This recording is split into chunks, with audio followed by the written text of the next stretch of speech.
तो आज की जो वाणी है 14 दिसंबर 2022। पूरा साल भी खत्म हो चला 2022 का।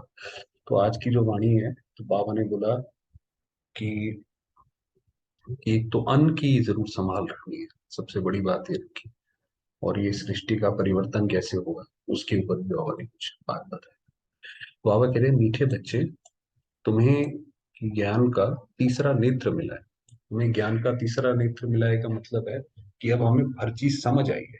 तो कोई भी परिस्थिति हमारे सामने आए तो हम उसको उस ज्ञान के तीसरे नेत्र से देखें कि बाबा ने उसमें क्या बताया, तभी हमारा नेत्र खुला है। अगर हम उससे नहीं देखते हैं तो फिर तो हमारा नेत्र अभी खुला ही नहीं है। मिल तो गया मगर खुला नहीं है। तो ज्ञान का तीसरा नेत्र मिला है। तुम त्रिकालदर्शी बने हो, तो तुम्हें अब तीनों कालों का ज्ञान हो गया। लेकिन ये अलंकार तुम्हें अभी नहीं दे सकते क्योंकि तुम पुरुषार्थी हो। तो ये जो अलंकार है ये तो तब मिलेंगे जब हम पूरी तरीके से इसमें महारत हासिल कर लेंगे, जब ये पढ़ाई पूरी कर लेंगे। तभी जब डिग्री मिल जाएगी तब ये मिलेंगे, तो वो अभी है नहीं। प्रश्न है, गृहस्थ में रहते कर्म अवश्य करना है, लेकिन किस एक बात की संभाल जरूर रखनी है। तो आपको पता है बाबा ये तो कभी भी नहीं कहते कि बच्चे आप सब कुछ छोड़ के कभी ऐसा सोचो, क्योंकि हमने जो गृहस्थी रची है उसकी हमारी ही जिम्मेवारी है पूरा करना। तो बाबा कहते हैं कर्म करते व्यवहार में आते अन्न की बहुत परहेज रखनी है। जहां पे भी हम रहें, खाना किसके हाथ का खाते हैं। ऐसा नहीं कि सिर्फ मंदिर का है तो खा लिया, ये तो बहुत अच्छा व्यक्ति है उसका खा लिया, ऐसे नहीं। तो अन्न की बहुत परहेज रखनी है। पतितों के हाथ का खाना नहीं है। का नहीं खाना है। कि जो पतित कौन है, जो शिव बाबा को याद नहीं करते हैं, शिव बाबा को याद नहीं करते हैं, तो यानी उनके अंदर विकार है। और ऐसे व्यक्तियों का हाथ का खाना नहीं खाना। अपने को बचाते रहना है। कर्म सन्यासी नहीं बनना है। आपको पता है सन्यासी कौन होते हैं? जो बाकी सब छोड़ देते हैं मगर खाना जो है फिर वो गृहस्थी के घर से खाते हैं। तो वो ऐसे नहीं कि कुछ भी उनको तो कुछ भी मिलता है तो वो खा लेते हैं क्योंकि उनका तो धर्म इसी तरीके का है।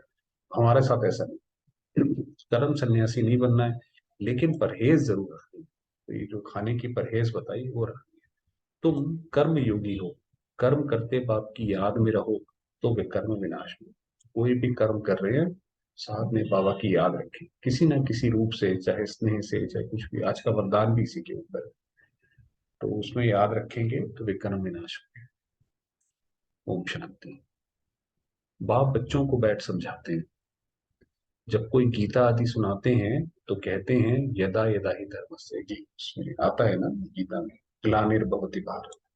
तो जब जब धर्म की ग्लानि, अधर्म की वृद्धि होती है, तब भगवान आते हैं। तो बरोबर धर्म की ग्लानि होती है, तो अभी ये धर्म की ग्लानि ही तो हो रही है। तो अब बाबा उसको एक्सप्लेन करते हैं, ग्लानि मना निंदा। तो भारत में धर्म की ग्लानि और धर्म की वृद्धि हो जाती है। तो अभी धर्म के नाम पर, धर्म जो शांति का संदेश देता है, उसी के नाम पर अब लोग लड़ने लगे हैं। देखिए जो ये टेररिज्म है वो भी धर्म के नाम पर ही फैलाया जाता है। उसको भी एक जैसे एक धर्म बना दिया। तो ये धर्म की तो अति ग्लानि हो गई। क्या धर्म करता है और धर्म के नाम पर लोग क्या कर रहे हैं। तो ये ग्लानि हो गई और अधर्म की वृद्धि हो जाती है। मैं आता ही तब हूँ जब ये हालत होती है। जब भारत में ये हालत होती है तब आवाज। बहुत दुख है। मौत सामने खड़ा है। अभी तो आपको पता है हर तरीके का मनुष्य के पास दुख है। तो मौत भी सामने खड़ा है। विनाश के लिए मूसल भी तैयार है। मूसल माना मिसाइल। तो विनाश के लिए वो भी तैयार है। अभी तुम बच्चे जानते हो बाबा आया हुआ है आदि सनातन धर्म की स्थापना करने। ब्रह्मा द्वारा स्थापना, शंकर द्वारा विनाश और विष्णु द्वारा पालना। बरोबर ये तीनों कर्तव्य अभी चल रहे हैं। शिव, क्योंकि शिव बाबा जो स्वयं परमात्मा है वो आया हुआ है।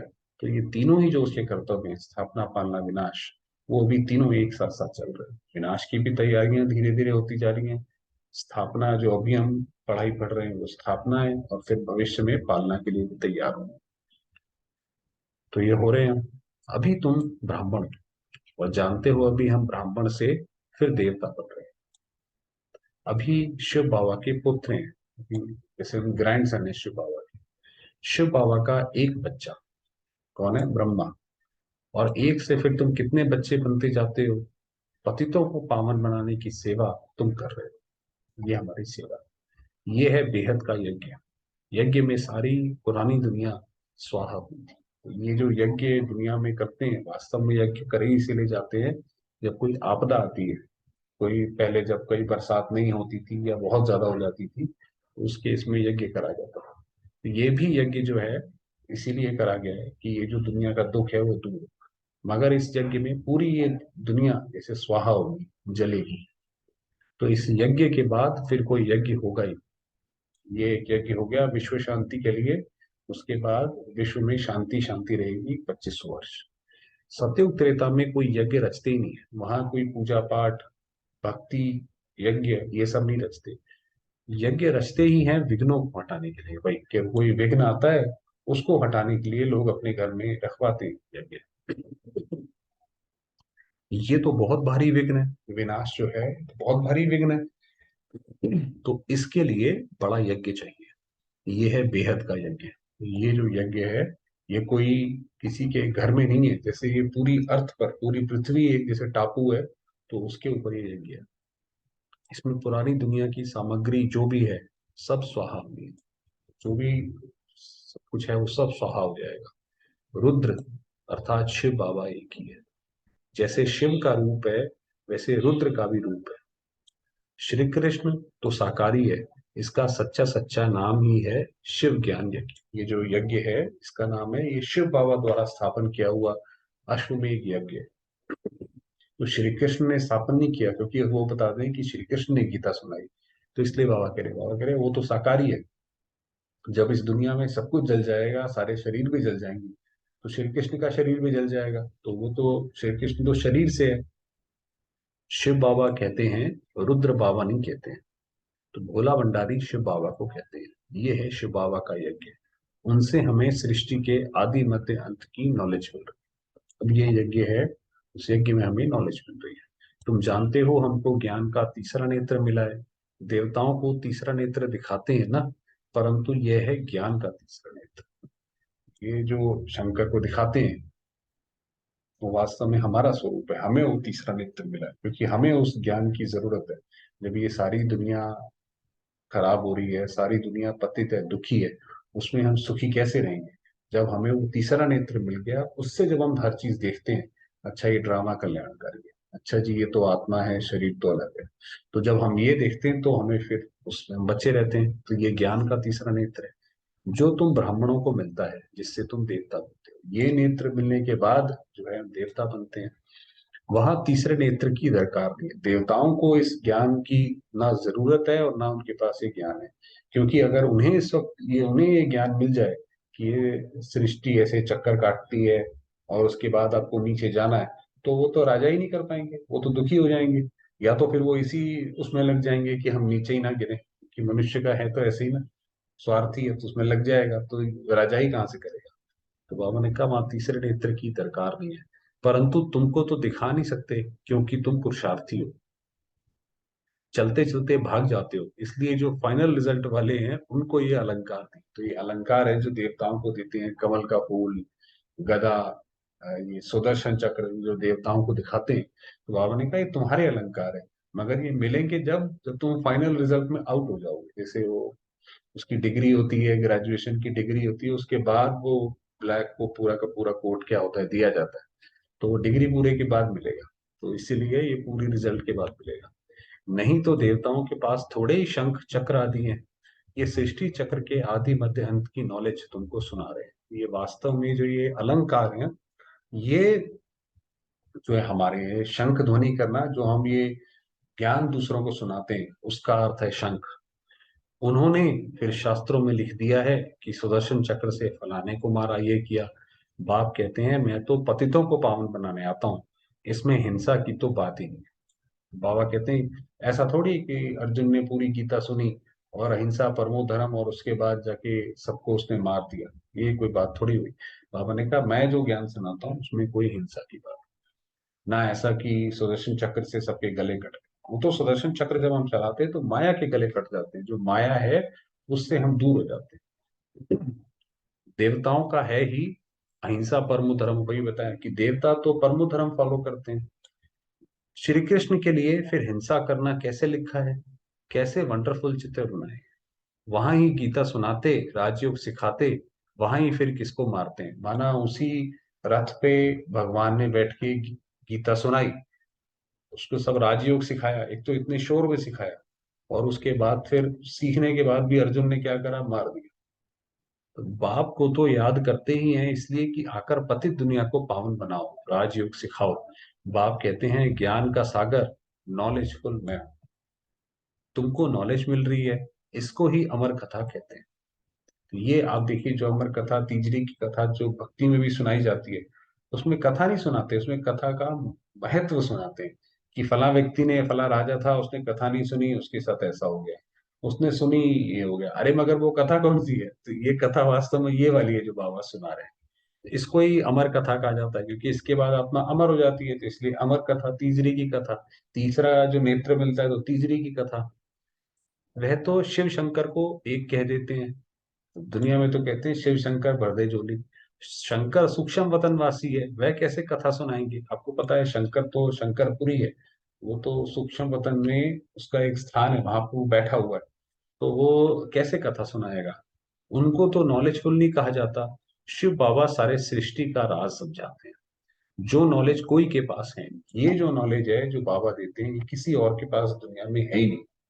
दुनिया में लोगों ने बहुत दिमाग लगाया, बहुत दिमाग लगाया, ये नॉलेज कोई प्राप्त नहीं करता। अगर ये उसका सबसे बड़ा जो है सबूत ये है कि सारी दुनिया नीचे गिरती है और ये नॉलेज से आत्मा ऊपर चलती है। तो कोई आत्मा क्योंकि ऊपर चढ़ी नहीं, वो तो शिव बाबा का काम है ऊपर चढ़ाना, नीचे ही गिरी है, तो इसका मतलब ये नॉलेज किसी के पास नहीं। तो बाप धनी को ना जानने के कारण ही ऑर्फन बन पड़े, माना ऑर्फन बन पड़े, माना एक दूसरे के साथ लड़ते रहते हैं, अनाथ बन पड़े, लड़ते झगड़ते रहते हैं। सतयुग में कोई झगड़ा आदि होता ही नहीं, ना रोना ना पीटना। इसलिए मोहजीत राजा की कथा सुनाते हैं। मोहजीत राजा था, उसके सारे बच्चे या जो भी थे वो मरते चले गए, मगर उसको किसी से मोह नहीं था। सतयुग में भी कोई भी तरह का दुख नहीं है। इस चीज का भी दुख नहीं है कि किसी ने शरीर छोड़ा। ये तो बहुत सोचने की बात है कि सतयुग में देवताएं होंगे, जब उनके बच्चा तो सबके होगा, तभी तो सब आगे बढ़ेंगे, गद्दियां भी आगे बढ़ेंगी। तो बच्चा जब जाएगा तो उनको दुख नहीं होगा, तो वास्तव में मोह जीतोगे। आत्मा को भी जाते हुए खुशी होगी कि मैं ये शरीर छोड़ के दूसरे में जाती हूँ, और उनके जो माँ बाप होंगे, जो रिश्तेदार होंगे, उनको भी बड़ी खुशी होगी, चलो अभी ये शरीर छोड़ के दूसरा। तो इसलिए मोह जीत होंगे। कथाएं तो ढेर हैं, हर एक धर्म में किस्म किस्म की कथाएं हैं, जो सब भक्ति मार्ग की सामग्री है। भक्ति करते हैं भगवान से मिलने के लिए, तो भक्ति किस लिए करते हैं? भगवान से मिलने के लिए। आधा कल भक्ति करते आए हैं, भगवान तो किसको मिला ही नहीं, तो भक्ति तो कब से करते आ रहे हैं, 2500 साल से तो हिस्ट्री हमारी है, तो उसमें ही लिखा हुआ है। अब बाप ने तुम बच्चों को परिचय दिया है, तुमको फिर और उनको देना है। अब हमें ये परिचय मिला, हम जैसे खुदाई खिदमतगार बने, अब हमें औरों को देना है। सन शोज फादर, तो बाप का परिचय दे, सबको नॉलेज बताते रहते हो। तो बाबा की नॉलेज सबको दो और आगे देते रहो। तुम हर एक बच्चे की बुद्धि में है कि शिव बाबा हमारा रूहानी बाप है। यह भी भक्ति मार्ग वालों को समझाना है कि तुम्हारे दो बाप हैं। यहाँ से शुरुआत करो कि वास्तव में भगवान से हमारा रिश्ता क्या है, नाता क्या है। तो वो हमारा पिता है। यहाँ से एक लौकिक बाप, दूसरा पारलौकिक बाप, जिसको गॉड फादर कहते हैं, जिसने ये बेहद की रचना रची है। तो बाप से तो जरूर वर्षा मिलता होगा ना भाई, अगर वो बाप है, सिर्फ कहने का बाप थोड़ी है, कुछ देता होगा। बाप बच्चों को देते हैं कुछ, तो कुछ देता भी तो होगा ना, क्या दिया उसने? फिर वो बुद्धिमानों की बुद्धि भी है, जरूर वो कोई चीज ऐसी देगा जो हमेशा आगे तक चलेगी या लंबे समय तक चलेगी, ऐसे तो नहीं कि थोड़ी सी दे दी। तो वह है ही स्वर्ग की रचना रचने वाला। भारत स्वर्ग था, इन लक्ष्मी नारायण का राज्य था। ये हम में से किसी को पता नहीं है कि ये भारत ही पहले जो है यहीं पे स्वर्ग था। उन्हों को तो ये राज्य किसने दिया? कलयुग अंत में कोई भी विश्व का मालिक है नहीं। अब जो है ये कलयुग अंत है, यहाँ पे अब किसी भी आत्मा के अंदर इतनी ताकत नहीं है कि जो है इसका राज्य संभाल सके। इसलिए प्रजा का प्रजा पर राज्य, ये है ही रावण का राज्य है। खुद भी कहते हैं हमको राम राज्य, नई दिल्ली में देवी राज्य चाहिए। तो ये गांधी जी कहते थे हमें स्वराज्य चाहिए, राम राज्य चाहिए। राम राज्य है सत्युग त्रेता, रावण राज्य है द्वापर कलयुग। द्वापर से ही भक्ति मार्ग शुरू होता है, विकार भी शुरू होते हैं जिसकी निशानियां भी हैं। जगन्नाथपुरी में मंदिर के बाहर देवताओं के गंदे चित्र बनाए हैं। तो आप देखेंगे कई मंदिरों में भी जगन्नाथपुरी या वो खजुराहो में भी जो देवताओं के गंदे चित्र बनाए हैं, तो उससे पता पड़ता है कि ये देवता ही नीचे वाम मार्ग में गिरे हैं। ताज तख्त आदि वही है, सिर्फ चित्र विकारी दिखाते हैं। जब देवताएं वाम मार्ग में जाते हैं तो फिर धरती की उथल पाथल भी होती है। जैसे ही देवता पतित बनना शुरू करते हैं तो फिर ये थोड़ा सा एक विनाश होता है त्रेता के बाद। उसके बाद जो है ये सारा सत्ययुग त्रेता का नामो निशान जैसे कि वो मिट जाता है। वहां से फिर द्वापर युग शुरू होता है। यहाँ पे भी ऐसे ही है कि जब ये पतित मनुष्य हैं ये पूरी तरीके से विकारी बन जाते हैं, फिर दोबारा से विनाश होता है। तो ये ऐसे ऐसे करके ये चलता रहता है। सोने हीरे के महल सब नीचे चले जाते हैं, वही क्योंकि वो धरती की पोजीशन चेंज होती है, जो उसकी लोकेशन चेंज होती है, उसकी वजह से वो ऊपर चले जाते हैं, जो टिल्ट हो जाती है बाद में 23 डिग्री पे। पूजा के लिए कितना भारी मंदिर बनाया है भक्ति मार्ग में। आपे ही पूज्य आपे ही पूजाए, और फिर वही देवता जब दुखी होते हैं तो फिर अपने ही पूजा करने लगते। जैसे कोई आदमी हो, उसके पास पहले बहुत सारा पैसा रहा और उसके बाद वो गरीब हो जाए, तो उसको फिर याद आता रहता है कि जब मैं देखो इतना अमीर था, मैं फला महल में रहता था, मेरे पास इतने सारे नौकर चाकर थे, तो वो अपनी ही बातें याद करता रहता है। तो वही देवता भी वही करते हैं, वो अपनी ही बातें याद करते रहते हैं, उस पूजा के रूप में करते रहते हैं, क्योंकि जानते नहीं है वही हम थे। बाप समझाते हैं, मैं तो पुजारी नहीं बनता, शिव बाबा जो है इस खेल से परे है। अगर मैं बनूं तो मुझे फिर कौन पूज्य बनाएगा, क्योंकि जब तक कोई ये बाहर ये फिजिक्स का नियम है कि जिस कुर्सी पे आप बैठे हैं, आप बैठे बैठे उस कुर्सी को नहीं उठा नहीं सकते हैं, आपको वहां से उतरना पड़ेगा। चूहा भी चूहेदानी से खुद बाहर नहीं आ सकता, उसको निकालने वाला कोई दूसरा चाहिए। तो शिव बाबा इसमें नहीं आता, तो इसीलिए शिव बाबा जो है वो इससे परे रहता है। उसके पास ये सारा ज्ञान रहता है कि बच्चे तुम ऐसे ऐसे, तो इसीलिए हम जब गिर जाते हैं फिर वो हमें आकर ऊपर उठाता है। तो मैं ना पतित बनता हूँ ना बनाता हूँ। तो बाबा जो है ना स्वर्ग का सुख भोगते हैं, इसीलिए वो कलयुग में भी नहीं आते। नियम सबके लिए है, अगर वो सत्युग का सुख भोगे तो फिर उसको कलयुग में भी आना पड़े। तो इसलिए वो सब चीजों से परे है, इसलिए वो परम आत्मा है, हर चीज से परे थे परे। चलिए समय हुआ है, थोड़ा वरदान पढ़ लेते हैं। बाबा ने इस वरदान दिया, संगम युग के महत्व को जान, ज्ञान स्नेह की, सॉरी, संगम युग के महत्व को जान, स्नेह की अनुभूतियों में समाने वाले संपूर्ण ज्ञानी योगी भव। कि शिव बाबा तो गुणों का सागर है, और वो सदैव गुणों का सागर है। जैसे वो स्नेह का सागर है, तो ऐसा नहीं है कि दिन के किसी समय वो उसके अंदर स्नेह ना समाया हुआ, या वो सोचे भाई अब तो मैं थक गया हूं। ऐसा नहीं है। तो ये संगम युग की खास बात है कि हमेशा हम बाबा के साथ जो है स्नेह मिलन बना सकते हैं 24 घंटे। संगम युग परमात्मा स्नेह का युग है, वही पूरा युग ही जो है वो परमात्मा स्नेह का है। इस युग के महत्व को जानकर स्नेह की अनुभूतियों में समा जाओ। कि शिव बाबा से ये सबसे आसान तरीका है कि शिव बाबा के स्नेह में समा जाओ। स्नेह का सागर, स्नेह के हीरो मोतियों की थालियां भर कर दे रहे हैं। स्नेह का सागर जो शिव बाबा है, हीरो मोतियों की थालियां भरकर देने माना, आप देखिए मुरली में बाबा जो है कितना बच्चों से प्यार उस बाबा का उसमें झलकता है। अच्छा बच्चे ये नहीं कर सकते हो तो ये करो, अच्छा ये भी नहीं कर सकते हो तो ये कर लो। तो ये प्यार ही है ना, जो ऐसे ऐसे ऐसे करके बाबा कराते हैं। तो अपने को सदा भरपूर करो, अपने को सदा उसमें भरपूर रहो, मस्त रहो उसमें, कि शिव बाबा से मुझे कितना स्नेह प्राप्त हो रहा है। बाकी दुनिया में जो भी चीजें हैं वो तो आती जाती रहेंगी, आएंगी फिर चली जाएंगी, मगर शिव बाबा का स्नेह जो है वो पकड़ के रखो। थोड़े से अनुभव में खुश नहीं हो जाओ, थोड़ा सा नहीं कि बस देखो आज बाबा ने जो मैंने सोचा ना, बाबा ने मुरली में आंसर कर दिया, ये तो बहुत थोड़ा सा स्नेह है। इसके अलावा जो गहराई है उसकी, उसमें संपन्न बनो। संपन्न बनो माना कि पूरी तरीके से उसमें जैसे पेट भर जाए, जैसे खाना खाने के बाद पेट भर जाता है फिर और कुछ नहीं चाहिए, उससे आपका मन भर जाए, आपकी कहीं बुद्धि इधर उधर जाए ना दुनिया में। ये परमात्मा प्यार के हीरे मोती अनमोल है, इससे सदा सजे सजाए रहो। तो वही जो शिव बाबा के जो ये प्यार के पल हैं, ये बहुत अनमोल है। और ये जो ज्ञान है, क्योंकि ये स्नेह ही ये योग है। तो फिर जब हम वो हो गए, बाबा के स्नेह में चल पड़े, तो फिर तो हमारा उससे स्नेह ही हो गया, फिर हमें योग को अलग से बैठ के करने की, हालांकि करेंगे तो बहुत अच्छा है, मगर ऐसी कोई जरूरत नहीं है। और स्नेह में समाना ही संपूर्ण ज्ञान है। ये बाबा ने बताया कि जिसका जितना ज्ञान है वो बाबा के स्नेह में वो आत्मा समाई हुई है, उसी में ही विराजमान है। उसी में ही लिप्त है। ऐसे रूहानी ज्ञान, रूहानी स्नेह को सदा अनुभव करने वाले ही संपूर्ण ज्ञानी और योगी हैं। तो जिनको ये स्नेह लगातार बाबा से अनुभव होता है, समझो उन्हें ज्ञान पूरा, चलो पूरा नहीं हुआ तो काफी हद तक तो प्राप्त हो गया। ये बाबा ने बोला, अगर स्नेह बाबा से अनुभव होता है तो डायरेक्ट। स्लोगन दिया, जो व्यर्थ की फीलिंग से परे रहता है वही मायाजीत बनता है। कोई व्यर्थ, इसने क्या बोला, उसने क्या बोला, ये क्या सोच रहा है, वो क्या सोच रहा है, अरे जो सोच रहा है सोचने दो, आप अपना पुरुषार्थ में मस्त हो।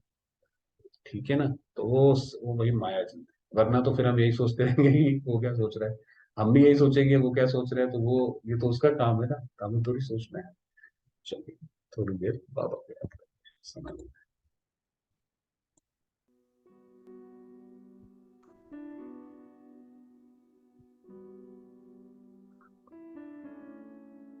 चलिए बाबा के पास।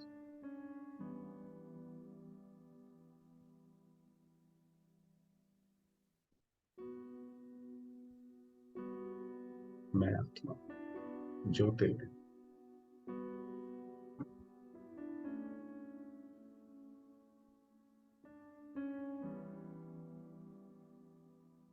इस शरीर रूपी मंदिर में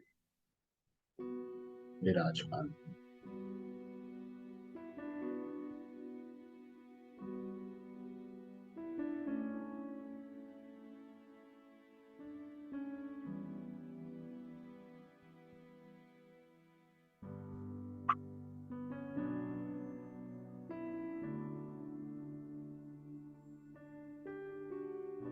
निराकार, शिव बाबा, ज्योतिर्लिंग,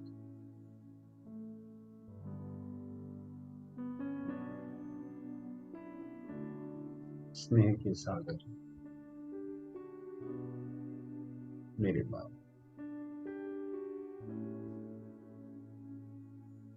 मीठे,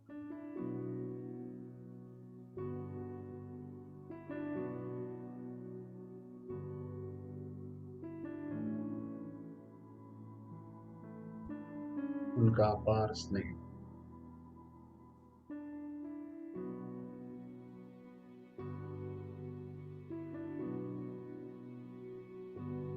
अनेक आशीर्वाद, दिल की दुआ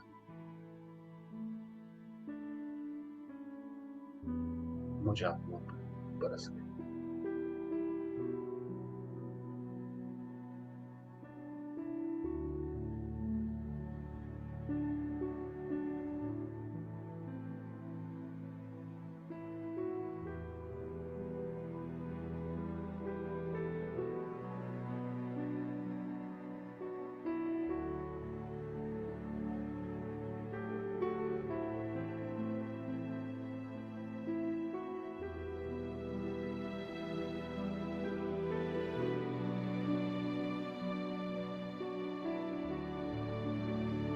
अनुभव करेंगे दिव्य किरणों,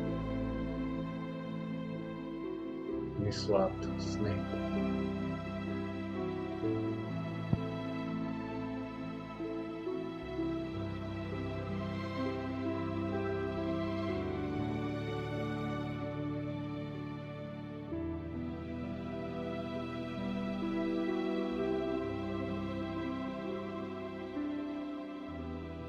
मैं आत्मा परमात्मा स्नेह से संपन्न।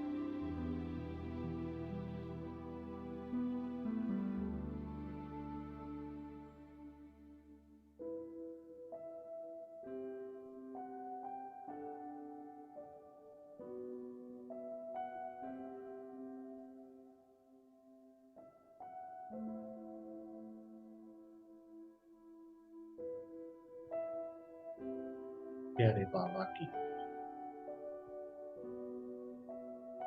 अनेक शक्तियों को सारे संसार में फैला रहे हैं।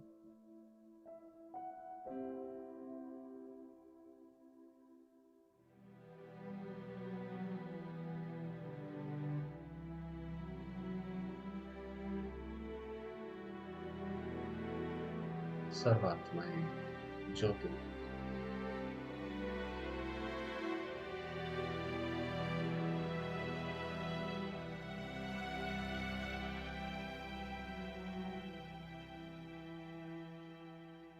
स्नेह, शांति दे, प्रभु प्रसाद दे, स्वीकार कर।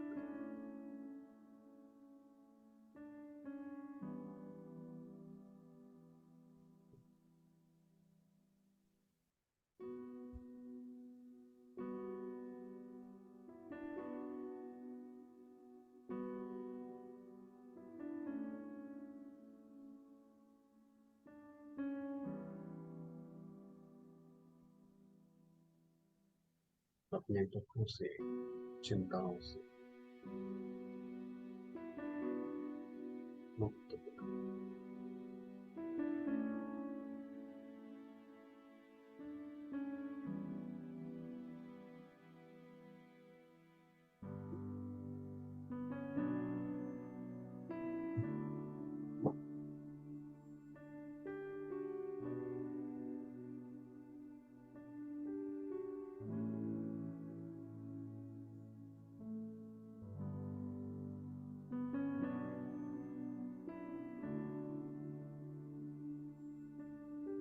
अपने पिता की ओर, मीठे बाबा की ओर आकर्षित हो।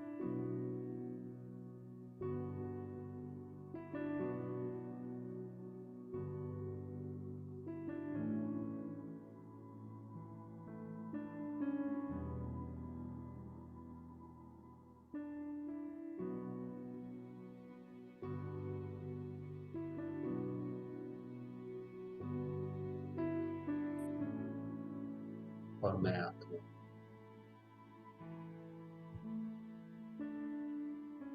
प्यारे बाबा के साथ कंबाइंड।